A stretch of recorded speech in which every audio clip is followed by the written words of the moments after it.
জল ভরা মেঘ ওই দু চোখে দেখতে আমি পেয়েছি, একলা মনে নির্জনেতে তোমার ছবি এঁকেছি। নাম রেখেছি বনলতা যখন দেখেছি, হয়তো বা সেই ক্ষণেই তোমায় ভালোবেসেছি।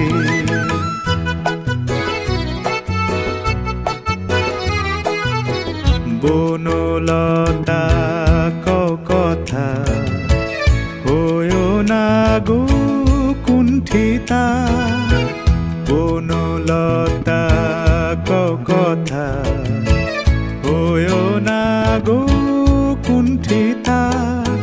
একটি কথাই শুনবো বলে তাই তো কাছে এসেছি, বলবে কি গো আমিও তো তোমায় ভালোবেসেছি। একটি কথাই শুনবো বলে তাই তো কাছে এসেছি,